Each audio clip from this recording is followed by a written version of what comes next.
For almost a decade, Vo-Gus prospecting has been about teaching people how to find gold, whether that's with a metal detector or hard rock mining, all the way down to panning and sluicing in rivers and streams.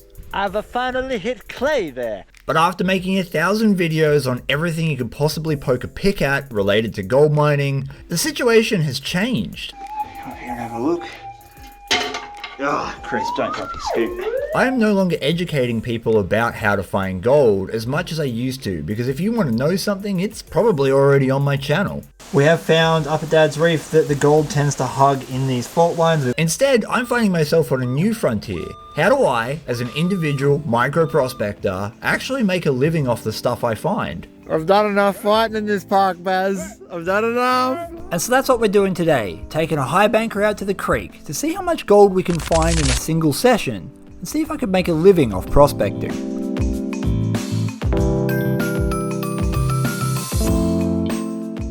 That cool little thing is called a high banker. It's a small wash plant used by miners like myself to sort gold out from sand and river rock. All gold prospecting done in a river or creek like this one uses gravity to separate away gold from the river rock and sand. This thing's called a hopper. It's probably the most important part. You see, this thing's responsibility is to classify away all the rocks, make all the dirt wet, and start the process of stratification. Yes, science! And it does that utilizing these spray bars and these grizzly bars. Stumpy.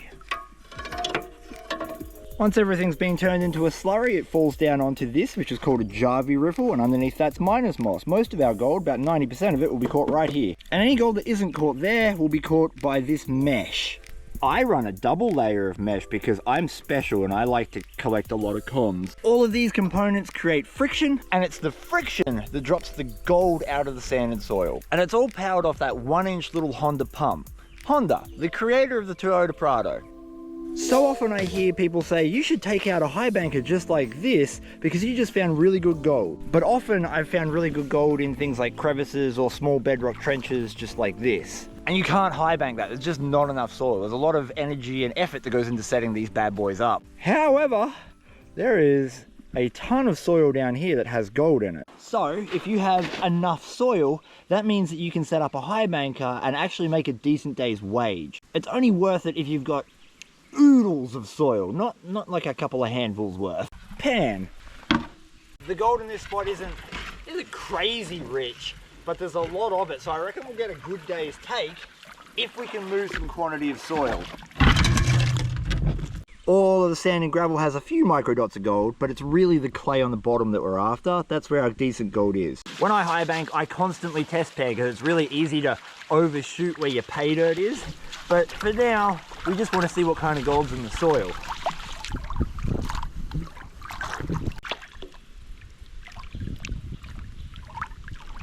Oh yeah, for one shovel there's a pretty decent amount of black sand. Oh, that's a blue sapphire. No way! Look at that. We just pinged a blue sapphire straight off the bat.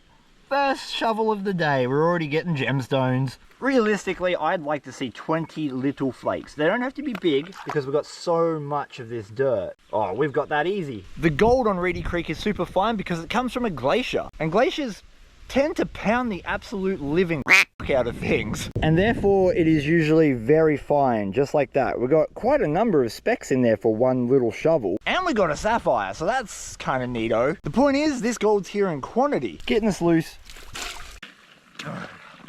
We just got to turn the Toyota on and we can get going. In the famous words of Jeremy Clarkson, Speed and power, that's the solution. there was a time back in the day where I would make far more money from producing a video like this than I ever would from the gold. And that's because when I first started, gold was $40 a gram. Today, however, gold is over 133 Australian dollars per gram, meaning that in just a couple of hours, with the right pieces of equipment in the right areas, you can absolutely make more than minimum wage, just off the gold. If I want to get my sluice level, I just look at how the water's falling off the end. It tells you pretty quickly whether or not it's leaning left or right. And as far as angles go for these little wash plants, these little high bankers, these beautiful pieces of mining equipment, the things that make you gold from river sand and are just incredible, and also legal here in Victoria, is that you just watch the dirt dancing. If it doesn't compact down real solid and it's not going so erratic that you're blowing lots of black sand out all the time, you just guess. 1 inch per foot is the golden rule, but you don't have to follow that. Just look at what's going on in your sluice box. It's dependent on the dirt you're running. There is one problem, is that I keep falling over, but the other problem is big rocks like this, just in the way. We might use them to build a dam over here, because that will stop our tailings coming back at least. Aha! That can help support the leg, which is in a very sketchy position right now. Yeah, look at that. That's a leg support. Oh, looking for rocks. I keep falling over them, so I know they're here. Oh, there's one. And because the value of gold has gone up so much, a lot of people are just starting out on the same prospecting journey I was on 10 years ago. And if this sounds like you, that's why you should consider hitting the subscribe button, because you'll learn a lot from this channel and the others that we feature here.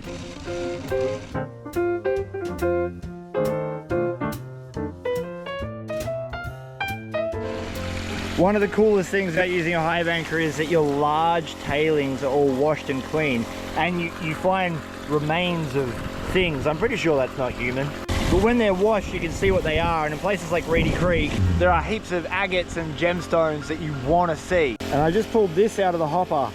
Very, very cool. We've got what looks to be a piece of jasper on this side, a band of interlocked crystals on the edge, and then more host rock on the other side. I've not seen that in real life. I've seen plenty online. Thank you, High Banker, for showing me something I've never seen before. Of course, I didn't press the button when I turned off the Toyota over there. Ruined the B-roll. The tin on Reedy Creek comes from the granite base that we're working in. And we have a metric shit ton of it. There's a nice piece of gold sitting just there, but it's showing us that this spot is really good. Not because of the tin in geology terms. Tin has almost no relevance to gold or the formation of gold, but it is really heavy. And because it's really heavy, it tends to sit with and near the gold. And what that means, if we get a lot of tin, we usually get a decent amount of gold. And I just saw a really interesting soil change, which I didn't really get on my shovel. Oh yes, I did. Yellow clay. Normally we're hunting like grey clay and stuff, but yellow clay, I'll take it. I can actually see a speck of gold in that. Now we've got to see if it's got friends, because one speck of gold means nothing. I don't know, not as much black sand. Oh. Yep, actually, I take that back. There's a lot of black sand. Not only black sand, that's a ripper. I'm going to guess that's a piece of quartz crystal, but not sure. Cool, clear little rock. Certainly on the right track. I think it'll be a good day. If we're putting this through the plant every shovel. If we're putting that through the wash plant with every D10 dozer full, we might have enough for some tacos tonight. Just got to turn the Subaru back on. Lethargy.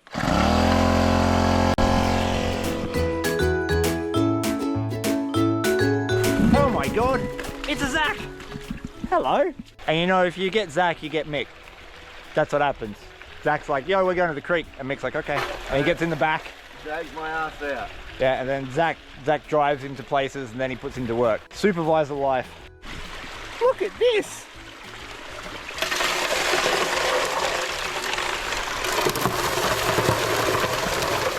I'll tell you what, my Subaru pump over there is much louder than whatever you've got going. Yeah, I got a pond pump. You got a pond pump. Can we call that the scum pump? Yeah. Yeah, cool.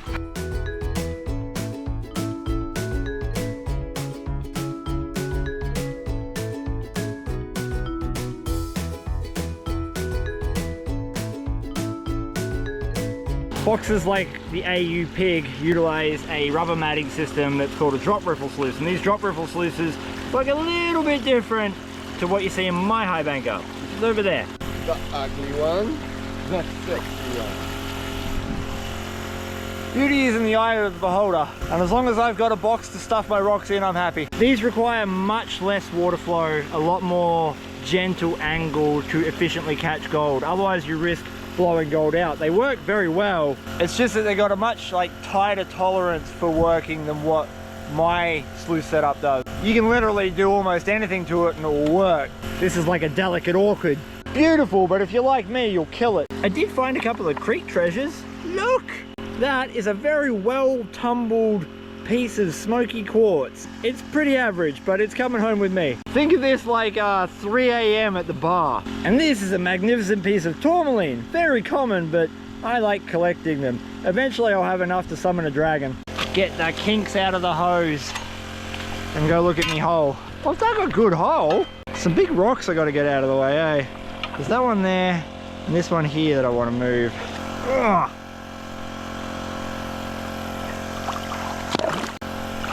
Oh, that was a lot heavier than I thought it was going to be. And then there was a big one over here floating in the bank. Ugh. Zach, he's fine, mate. He's just going the other way. Like I moved 2 big rocks and then don't even dig there. Ugh. So much of high banking is just repeating what you're doing, right? Like the whole purpose of a high banker is that you can shovel. Oh, look at that. You can shovel a lot quicker and process dirt a lot quicker. So it is literally just digging, and it's kind of repetitive. If I'm not in the right headspace for just doing the same thing on repeat, I don't generally come out in high bank. I usually will go panning because it's a little bit more interesting. Moment to moment. Oh yeah. I still haven't seen an agate yet. I'm gonna take the dirt from right where that big boulder was and see what happens with that.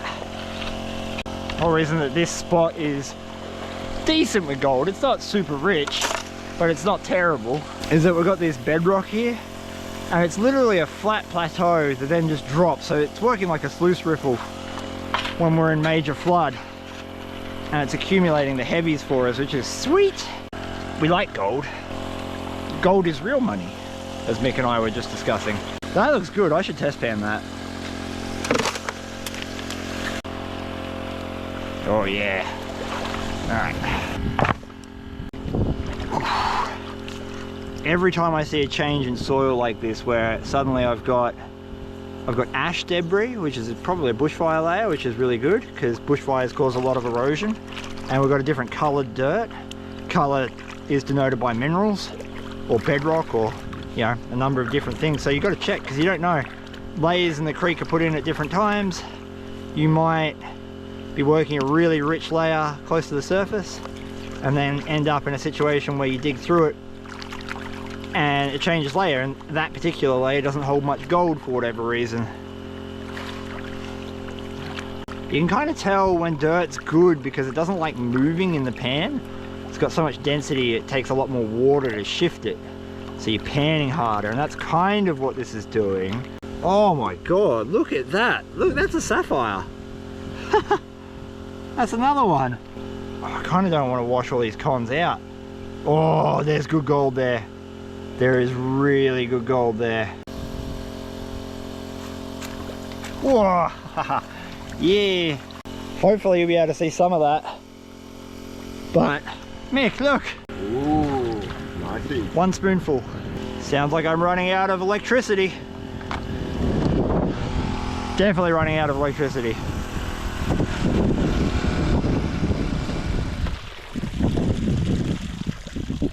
Huh. I bought some spare electricity, so we're good. And it's got to the time of the year where I've got to go full Lawrence of Arabia just to keep off the great ball of fire. Okay, now that we have a fresh batch of solar in the pump. Oh yeah, I got to prime it, that helps, Chris. There we go. Okay, so here's the thing. These are really good at catching gold. They're not so good at catching gemstones. That dirt had some really nice sapphires in it. Not, you know, the world's best, but they were pretty good. I am not going to work that layer through the high banker. I'm going to clear everything off the top and I'm going to work the bottom layer with a pan so that I may collect those gemstones. That was a terrible shovel. In you go. Because I've suddenly turned into a rock hound after many years of hanging out with Mick. His influence rubbed off on me. And now I'm a little bit obsessed. I like seeing the fun rocks, which is why I'm a little bit disappointed about not finding an agate so far. Reedy Creek has everything. It has diamonds, yellow diamonds, zircons, it has sapphires, it has spinel, spinel, however you want to pronounce that, garnets, different types of garnets, agates, amethysts, like literally everything you could possibly want is on Reedy Creek.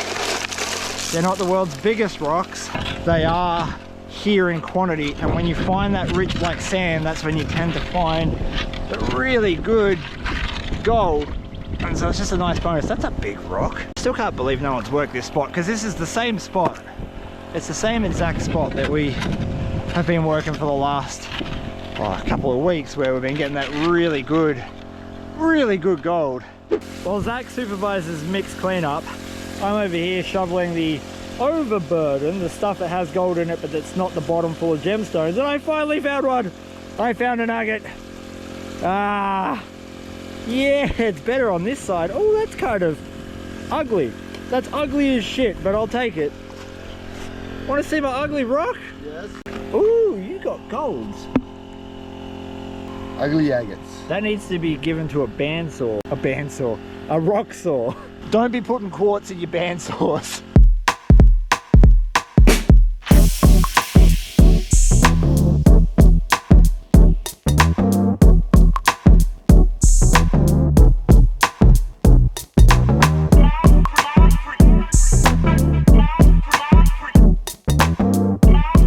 It is definitely getting into that full Lawrence of Arabia weather. And you know what that means? Horses and weird rocks. Why horses? I don't know. We all know why weird rocks though, right? Mick, do you like rocks? I like rocks. I'm doing my best to participate in fitness. Fitting this whole creek through that sluice. And as part of that creek, I found a leper rock? A diseased rock. It doesn't look healthy. What the f is going on with that rock? Leper rock. Yeah, it's a leper rock. It's coming home with me. We're bringing leprosy home to the family. Because I never do anything without a time limit hanging over my head, I find that breeds more productivity. Life hacks from the creek. Do everything under pressure. And I really want to pan the bottom layer, because the bottom layer is where all of those agates and gemstones and good gold is. I've run approximately 100 to 150 shovels and we've loaded the box with tin. But for gemstones, because of the density, they tend to kick them out. All I can tell you is I can see gold literally all through the mat. It's everywhere in here. All of this is gold. And most of our gold's usually caught up in here. So we're in for a bloody good clean out. Look at that. Some of the fun and exciting gemstones, agates, crystals and rocks I found in the bucket. The reason I love panning so much is you get to see a lot more of the gemstones come out when you do this. Now this is a massive batea pan. It takes a lot of dirt. I'm only doing 2 shovels there because I had to sort of check my ego. And this is what came out on the shovel. That's a hell of an agate. It's kind of ugly. Got some character. It's character, yeah. Character only a mother could love. Wait till you split it. Yeah. That looks like a straight enough. Right? That's cool. That's going in the bucket. In the bucket! Panning's certainly not the most efficient method of processing pay dirt, but It's funner. it is funner. Is funner a word? It is me. We're owning it. We're taking the word funner back. You get to see more, and you know, I know that I can come back here and probably, well, we'll find out later how much gold I get, but we'll probably get some decent cleanups from this spot. It's just more that I wanna, I'm really hunting for a big Reedy Creek sapphire. I want a big one. Yeah, like a big one. I don't want a little one, I want a big one. The tin and a lot of the gemstones have a very similar density, so you find that the gemstones tend to sit in and on top of the black sand here, and right there we just got a beautiful piece of spinel. A little bit of gold with that. That was mostly gravel, not a lot of clay. Basically exactly the same as what we're pumping through the high banker. I've only taken that top mat out. We've washed it into the little batea pan here. And now more or less all I'm going to do is I'm just literally going to wash off the blonde sands. Alright, now realistically we are going to not see everything. Most of the gold's going to end up in the bucket. We're only going to see a little bit of it. And that's because Reedy Creek tin is super dense and it creates a lot of friction, and that friction prevents the very flat glacial gold from sinking. Look at it all. Whoa, there we go. There we go. Again, we've thrown a lot out. We put a lot into the bucket, but the gold is all through that. That's our what I'm going to call our hypercons. So by the look of that, I mean, remember this is a massive pan. I reckon we've got a gram. I reckon we got probably just over a gram. Not too bad for the effort put in to get it. If you've been following the channel for any length of time, you'll know that I've been going through like a shed renovation. And so that stage where I gotta find a home for everything, we're getting there. My pay dirt section's looking good though. And I've been pretty busy cleaning up those cons. These are the agates and rocks that we're going to look at in a minute. The gold is hiding over there. And these are some new products. We're bringing out half-gram versions. And we got kids pay dirt. But there's all sorts of things in here. You can see a piece of kyanite up there at the top. We've got quartz crystals, smoky quartz crystals, garnets, peridot. This is some of the stuff we're doing. We want to get kids involved. We want to give them an opportunity to pan something that's achievable, exciting, and relatively affordable. But before we go any further, we have to look at these two beautiful agates. Now, there is a chance that if we cut this open, there's going to be a pocket of crystal in there. Maybe, if we're really lucky. I am just excited though, because you look at all of those really cool, intricate lace patterns on it. That's actually from organic carbon. That's how those lace networks are created. Organic carbon mixed with silicates. In order for us to cut these agates open, I am just using a tile saw. These work fine for an amateur level, just having a look, nothing fancy. It cost me $100. I spent another $80 on the blade. It's hella noisy, it's hella messy, but it cuts rocks open real good. So I'm just gonna time lapse this. I haven't done it in a while. It's probably going to be a bit janky.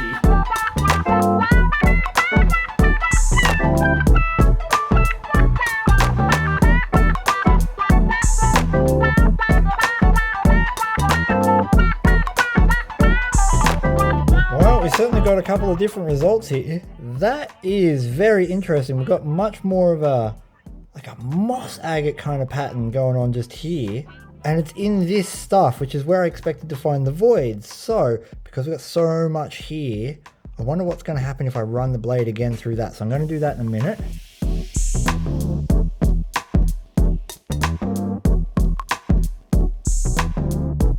Now we've got that rock as a tri-piece, and I think that was a really solid idea. Look at that. That is beautiful. Really fine bands all through it. Got that beautiful moss pattern.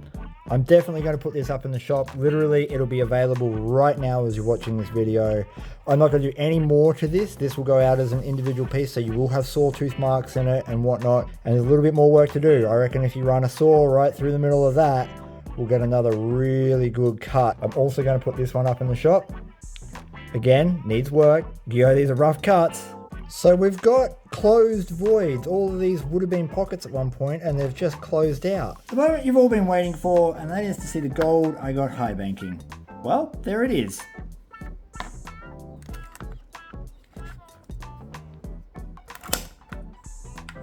Guitar pick for scale. That is very typical Reedy Creek glacial gold. Super flat, super fine. A little bit of mercury from the old timers mixed in there just for a bit of spice. And I've got some leftover black sands in there because if I'm being honest, I was in a rush to do the cleanup, so it's not 100%. Nonetheless, good little haul for the effort put in with that high banker. These are some of the gemstones we found in those cleanups. This is a garnet that Gadsy found.